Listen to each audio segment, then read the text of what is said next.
সবাইকে আমন্ত্রণ জানাচ্ছি ব্যবসা বাণিজ্য এবং অর্থনীতির খবরাখবর নিয়ে আমাদের প্রতি কর্মদিবসের আয়োজন নিটল টাটা এশিয়ান বিজনেস 30 অনুষ্ঠানে।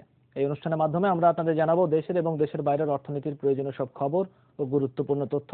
থাকবে অতিথির সাথে নির্দিষ্ট বিষয়ভিত্তিক আলোচনা। আজকের বিষয় ব্যবসায় ব্র্যান্ডিং এর গুরুত্ব।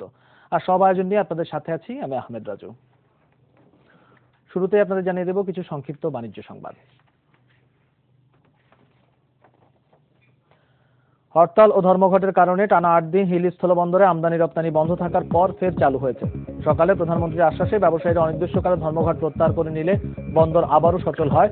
বিজিবির হয়রানির প্রতিবাদে গত 14 মে থেকে হরতাল ও অনির্দিষ্টকালের ধর্মঘট পালন করে ব্যবসায়ী সহ বন্দর ব্যবহারকারী 6টি সংগঠন।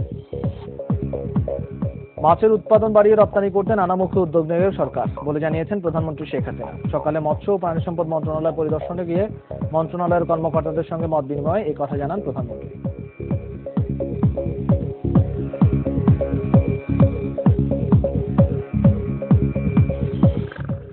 টেলিকম অপারেটর এয়ারটেল আজ আনুষ্ঠানিকভাবে এয়ারটেল অনলাইন পোর্টালের উদ্বোধন করেছে। অনলাইন পোর্টালের মাধ্যমে প্রিপেড এবং পোস্টপেড গ্রাহকরা বিল এবং রিচার্জ সংক্রান্ত তথ্য, ডিভাইসের ফিচার, হ্যান্ডসেট ইন্টারনেট কনফিগারেশন সহ ব্যাংকিং সেবা পাবেন গ্রাহকরা।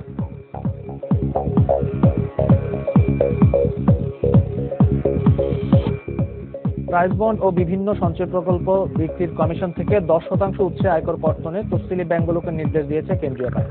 বুধবার বাংলাদেশ ব্যাংকের প্রবিধি ব্যাংকিং বিভাগ ও নীতি বিভাগ থেকে এই সংক্রান্ত একটি প্রজ্ঞাপন জারি করেছে।